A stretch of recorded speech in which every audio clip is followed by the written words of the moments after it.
Coucou tout le monde, j'espère que vous allez bien. Alors on se retrouve aujourd'hui pour discuter de la fameuse, l'unique, la grande Biba palette de Natasha Denona.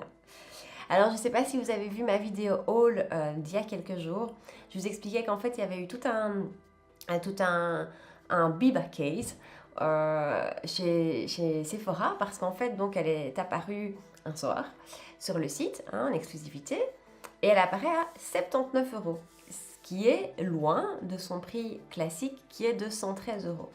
Donc je pense que toutes celles qui s'en sont rendues compte se sont ruées sur le site.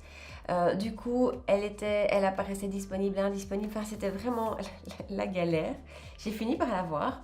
En plus, il y avait un code promo, donc bref, je l'ai eu à un super bon prix. Je l'ai payé au final 60 € au lieu de 113. Ça fait plaisir, autant vous dire qu'à ce moment-là, on n'hésite pas. Alors elle a continué à susciter un peu débat. Je lisais tout à l'heure avant de faire la vidéo, je lisais les commentaires sur le site de Sephora et en fait il y a apparemment beaucoup de celles qui l'ont commandé qui l'ont reçu abîmé ou avec des fards décrochés, des fards cassés. Alors vous allez me dire ça n'a rien à voir avec la qualité de la palette, tout ça. Est-ce que c'est pas juste de l'expédition de Sephora ou est-ce qu'effectivement il y avait des palettes défectueuses? Je sais pas. Mais bon, je tenais à vous le dire parce que voilà, il y a quand même un débat autour de ça. Moi perso, et pourtant je suis une poisseuse, hein, quand je peux avoir pas de chance, j'ai pas de chance. Mais moi ça a été, hein, elle est arrivée tout à fait entière. Alors je vous la montre. Hop. Voilà la petite merveille avec un énorme miroir. Dont moi je me sers rarement en fait, je sais pas pourquoi, j'ai pas du tout cette habitude et ce réflexe. Mais bon, il est là, donc si vous partez en week-end avec, ce que je ne ferai pas, j'aurais trop peur de tout casser, mais si vous partez en week-end ou en vacances avec, il y a un super miroir. Les fards sont, je trouve, magnifiques, on en a 15. Je vais vous les swatcher. Alors, avant de passer au swatch, je vous dis déjà, chaque fard pèse 2,5 grammes, ce qui est beaucoup. Ça aussi, ça justifie son prix en fait, parce que c'est vrai que sur le moment, on voit 113 €. On va dire que le prix c'est 113 €, prix classique. Ça paraît énorme, mais vous avez 2,5 grammes x 15 dans une palette classique. Je reviens toujours avec mon exemple de la Born to Run d'Urban Decay. On est à, je pense, 0,80 ou 0,90 grammes le fard. Donc voilà, a priori ici vous avez de la quantité. Alors est-ce qu'on a besoin d'avoir 2,5 grammes dans chaque fard? Est-ce que je préférerais pas avoir des fards un peu moins lourds en poids, mais une palette moins chère? Certainement. Mais bon, là, on n'a pas le choix. Alors, encore une petite précision. Vous voyez qu'à l'arrière de la palette, il y a tous des petits trous. Voilà. Il y a tous des petits trous. En fait, le principe dans toutes les grandes palettes de Natasha Denona, c'est que vous pouvez, en appuyant ici avec une aiguille, faire sortir le fard. Et donc, par la suite, si vous avez plusieurs de ces palettes, composer votre palette idéale. Voilà, ça pousse pas du tout à la consommation ça. Alors, je vais essayer de vous faire des swatchs. Voici les swatchs de la première rangée. Alors de haut en bas, vous avez Rustique qui est un pailleté ultra crémeux. En dessous, vous avez Prairie qui est un espèce de moutarde un peu jaune. Ensuite, on a Coco qui est un mat clairement. Freckle qui est un autre mat nickel en couleur de transition je trouve. Et enfin vous avez Shine qui est de nouveau un pailleté ultra crémeux à la Natasha Denona clairement. Alors voilà les swatchs de la deuxième rangée. Alors, de haut en bas nous avons Pacha qui est un mat mais alors il est d'un crémeux. C'est super agréable à swatcher. Ensuite on a Monroe qui est un pailleté un petit peu rosé, là aussi hyper crémeux. Ensuite, on a Rayon, et puis Buff, et puis Tone. Là, on est vraiment dans des tons plus chauds. Tantôt, je pensais Terre de Sienne. Voilà, on est dans ces tons-là. Voilà, la dernière rangée de haut en bas, on a Seed, qui est un mat marronné, bien chaud. Ensuite, on a Thor, qui est difficile à dire comme texture. C'est pas tout à fait un mat, c'est pas tout à fait un crémeux. C'est très spécial. Ensuite, on a Sculpture, là, qui est clairement un gris mat. Puis on a Spot qui est un crémeux, vraiment crémeux pour un noir. Et ensuite on a Tusk qui est une couleur chair mat. Alors voilà pour les swatchs. Alors ce que je peux vous en dire, c'est que la dernière rangée que je viens de vous montrer, les gris, hein, les tons froids, C'est peut-être ceux qui me laissent le plus perplexe et le plus sceptique. Donc ça, je vais les tester vite pour voir ce que ça vaut. Parce que je les ai trouvés nettement moins faciles à swatcher, comme toujours avec des fards foncés. Hein, soyons honnêtes, c'est vraiment les plus difficiles à travailler et donc je suppose les plus difficiles à créer. C'est vrai qu'en général, un fard foncé comme ça a tendance à être patchy, à être moins crémeux qu'un autre. Donc voilà, mais à voir. Hein, si ça se pose sur la paupière, ça va se passer super bien. Pour le reste, c'est du beurre. Ces fards, c'est exceptionnel. C'est hyper doux au toucher. Parfois, on dirait même que c'est un petit peu humide. C'est tellement assez agréable. Donc voilà. À travailler, alors vous allez voir dans la suite, j'ai fait ce look-ci avec les fards de la première rangée, entre autres. Et là, par contre, ça se passe, c'est magnifique. C'est magnifique. Ça se passe tout seul. On touche à peine, on pose à peine le pinceau que l'œil est maquillé. C'est presque de la magie. Donc, moi, je suis peut-être pas très objective hein, parce que j'adore Natasha Denona. Si la Biba vous tente autant qu'elle m'a tenté, si vous avez envie de voir comment les fards se travaillent et comment j'ai fait ce petit look-ci, en gros, si vous aussi, vous êtes une fan de Natasha Denona, restez avec moi pour la suite de la vidéo. Alors, on va attaquer le vif du sujet. J'ai du mal à choisir quel look je vais vous faire aujourd'hui avec cette palette. Je crois qu'on va aller vers des tons très chauds qui vont un petit peu tirer vers l'orangé. Et je pense que je vais vous faire une deuxième vidéo, mais les petites, les plus courtes, celles que j'appelle les Wake Up Make-up, avec totalement un autre look. Comme ça, on aura déjà deux aperçus. Alors, dans un premier temps, je vais venir chercher la couleur qui est juste là, qui s'appelle Tusk, et qui est vraiment couleur chair. Et c'est ce qui va me servir de poudre de fixation, entre guillemets, pour ma base. Voilà, comme ça j'ai les paupières bien unifiées. Il y a quand même une petite teinte hein, déjà qui se dégage de ce fard là. Alors ensuite, je vais prendre un pinceau un petit peu moins gros que le premier et je vais venir chercher la teinte qui est juste là et qui s'appelle Freckle. Je vous ai dit, c'est quand même super poudreux. Hein.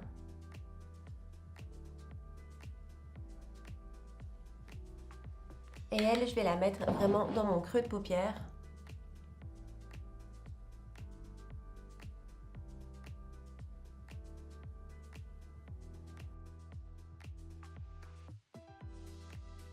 C'est ultra pigmenté et ça se pose de tout seul. C'est génial.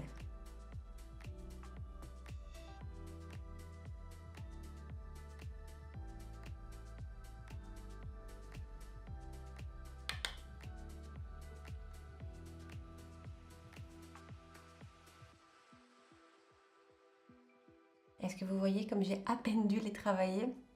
C'est ouais, c'est Natasha Denona. Hein. Ça, c'est sur chacune des palettes que j'ai, c'est un vrai charme. Alors, maintenant que ça est fait, je vais venir chercher la couleur Bœuf qui est juste là, qui est un terre de sienne un petit peu. Ouais, c'est vraiment ça. Là aussi, c'est tout aussi poudreux. Et alors, je vais venir la paquer vraiment au coin externe.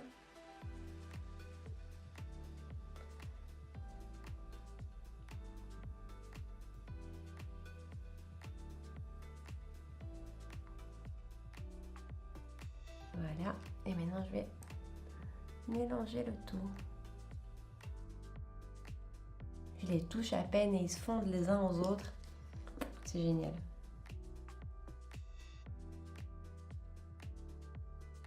Alors, je vais rajouter de la lumière. Et pour ça, je vais prendre Shine. Hop, celle-là. Quoi de plus approprié avec un nom pareil.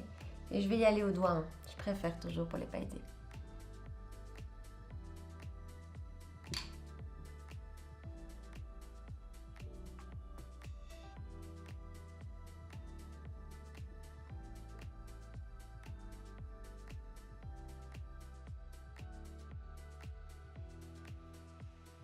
Je sais pas ce que vous en pensez, je trouve qu'on pourrait appeler ce look sunset. Ça fait un petit peu coucher de soleil. Ou je délire, hein, je sais pas. On va mettre ça en stand-by.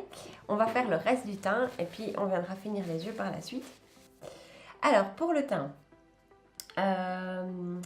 j'ai déjà mis mon primer, donc je vais attaquer directement avec mon fond de teint.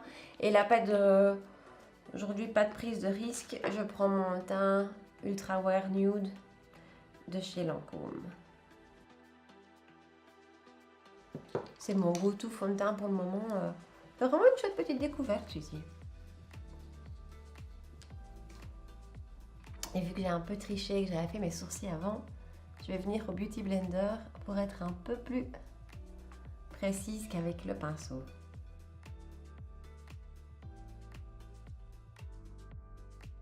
Teint unifié.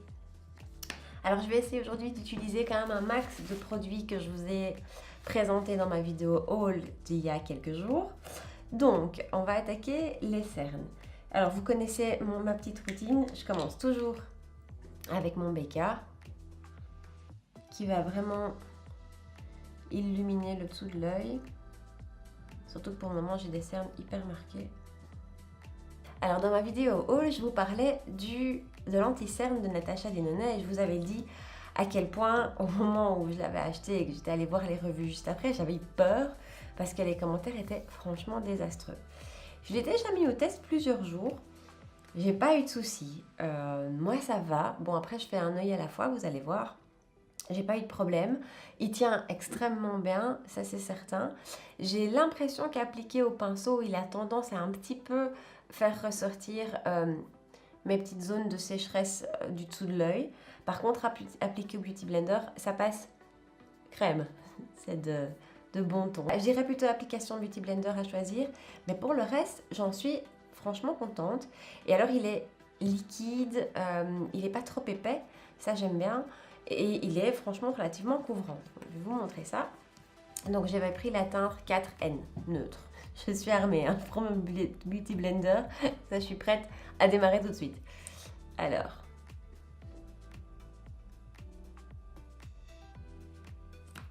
Et on attaque.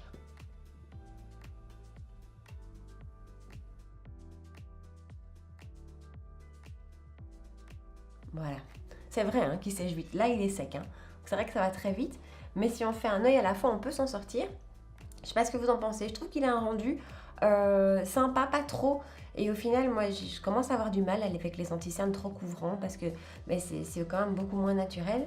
Et là, avec le fond de teint que je viens de mettre, qui est très, très, très léger, j'ai pas envie de venir rajouter une couche de plâtre en dessous de l'œil. Donc, je trouve qu'il a un joli rendu, léger et naturel. Et au-delà du fait qu'effectivement, il faut bien travailler tout de suite parce qu'il sèche très vite, il est vraiment bien. Voilà, les cernes sont faits. Je vais pas le poudrer par contre, oui, ça je vous ai pas dit. Il est mat quand même, j'ai le dessous de l'œil un petit peu sec, donc déjà à la base, j'évite de poudrer quand c'est pas nécessaire, en tout cas les anti-cernes. Et là, moi je trouve qu'avec lui, c'est pas du tout nécessaire. Donc ça, c'est une étape que je zappe. Je vais finir les yeux, hein, comme ça c'est fait. Donc je reprends ma petite palette. Je prends un pinceau, petite boule comme ça, crayon. Et je vais venir rechercher Freckle, qui est la première couleur qu'on a utilisée. Et je vais faire mon ratil.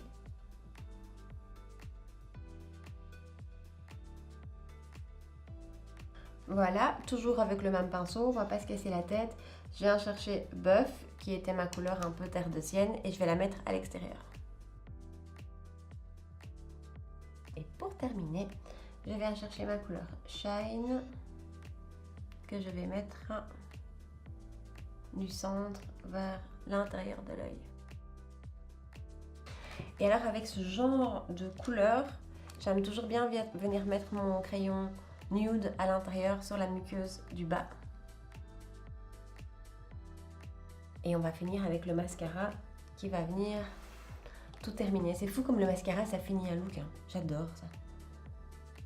C'est pour ça que je crois que j'ai envie de tester toujours plein de nouveaux mascaras. D'ailleurs il y a un nouveau, le Kat Von D. Il me fait vraiment de l'œil parce qu'apparemment il est vraiment anti-transfert. Or moi j'ai un mascara sur 2, voire 2 sur 3 qui transfèrent en fin de journée. Et du coup, je suis bien tentée de le tester. à suivre. Donc ça c'est ma base Marc Jacobs. Et on poursuit avec le mascara, le petit frère, le Velvet Noir.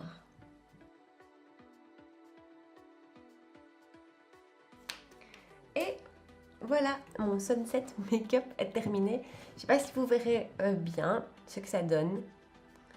Voilà. Si je dois dire une chose, si je dois faire un résumé, c'est waouh, qu'est-ce que c'est facile à travailler. Ça, j'adore. Alors, je termine le teint. On va y aller avec un peu de poudre quand même. Je prends ma Charlotte Tilbury, la Flawless Filter. Pas de nouveauté. Et juste histoire de matifier mes zones à risque. Un petit coup de bronzer. Là non plus, pas de nouveauté. Marc Jacobs.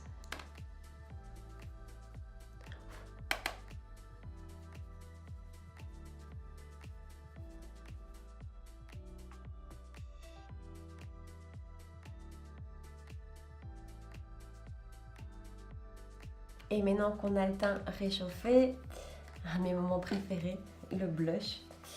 Et je vais ressortir, je vous en ai parlé il n'y a pas longtemps dans la vidéo Benefit, le Gold Rush de Benefit, que moi j'avais déjà individuellement hein, du coup. Et ça m'a donné envie de le ressortir en fait. J'aime juste pas les packaging Benefit, ce petit côté carton. Pas mal. Et par-dessus ça, là, je vais venir avec une nouveauté. Donc, dans ma vidéo haul, je vous avais parlé de ceci. Ce sont les Beach Sticks de Charlotte Tilbury. Et j'adore. Donc, je les ai déjà utilisés plusieurs fois. Alors, il faut apprendre à le manier parce que c'est vrai que si on tire la matière, on va vraiment tirer ce qu'il y a en dessous. Et même quand on fait doucement. Donc il faut vraiment venir tapoter. Je l'ai mis plusieurs fois tout seul. Là je vais le mettre en plus. Je vais juste le mettre ici. Et en fait c'est à la fois un blush et à la fois un highlighter parce qu'il est hyper lumineux. Alors sur son site, Charlotte Tilbury, il est mis que il faut appliquer directement le stick sur la joue et puis travailler au doigt. Voilà, ça moi je ne m'aventurerai pas. Hein. Mais si vous avez déjà testé, dites-moi. Je suis désolée, hein, j'adore le blush. Je passe mon tour là tout de suite sur l'highlighter parce que déjà le Beach Stick de Charlotte Tilbury est ultra lumineux. Hein, j'ai pas non plus envie de ressembler à une moule à facettes. Et surtout parce que je vais vous montrer la CC Powder de By Terry. Ça donne une lumière. Ça fait vraiment un effet glow. L'effet final me fait penser un petit peu à l'effet du Flawless Filter de Charlotte Tilbury. Quand on le met en dessous du fond de teint, il y a juste un espèce de glow naturel qui ressort. Un petit effet subtil, c'est ça, c'est de la subtilité, hein, on est d'accord.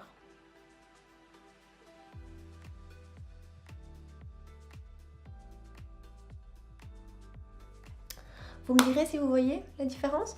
Ça m'intéresse. Et je vais finir avec les lèvres et j'hésite entre deux choses. C'est pas nouveau, c'est de l'année dernière de chez Marc Jacobs. C'était un espèce de gloss qui n'en est pas un. Et ça c'est le Givenchy dont je vous ai parlé dans ma vidéo haul. Je crois que je vais faire les deux. On va d'abord mettre celui-ci. Alors, donc ça c'était le Preach et c'était le brillant à lèvres hydratant. Ouais, voilà. En fait, maintenant que je le remets, parce que ça fait un an que je ne l'ai plus mis, puisqu'il était dans mon tiroir été, ben ça me fait très fort penser au Givenchy et à ce petit côté mentholé. Et c'est vrai que ça a plus un côté baume à lèvres que rouge à lèvres. Je vais juste rajouter une petite touche de celui-ci. Et ce qui est bien avec ces sortes de baume à lèvres, c'est qu'on ne doit pas se casser la tête à être hyper précis. Voilà, tac tac, c'est fait. Voilà, alors je vais peut-être retirer mon super serre-tête. Et voilà. Alors, ben, j'espère que la vidéo vous a plu. J'espère que le look que je viens de faire vous plaît. Je vous ai dit, je vais refaire une deuxième, une petite, hein, où je ne parlerai pas. Je vais arrêter de vous casser les oreilles un petit peu. Je ne sais pas encore dans quel ton je vais aller. Peut-être plutôt vers les gris ou vers les côtés un peu plus rosé, burgundy, comme ça. Je ne sais pas encore très bien, je vais réfléchir. Enfin, vous verrez. Voilà, donc en attendant, j'espère que vous avez passé un bon moment, que la vidéo vous a plu, vous a intéressé. Est-ce que vous avez craqué sur la palette Biba? Est-ce que vous avez déjà des Natasha Denona dans votre collection et que du coup vous vous dites j'en ai pas besoin d'une en plus, ou alors au contraire j'adore, c'est phare et il va me falloir la Biba? Voilà, dites-moi un petit peu ce que vous en pensez, ce que vous pensez de la marque, ce que vous pensez de la vidéo. N'oubliez pas de liker la vidéo avant de partir, de vous abonner à la chaîne pour ne rien manquer de mes prochaines découvertes. Je suis aussi sur Insta, j'oublie de vous le dire, mais venez me rejoindre sur Insta, c'est parfois plus facile pour discuter et pour échanger. Et puis je vous dis à très vite pour la prochaine vidéo et passez une très belle journée. Ciao!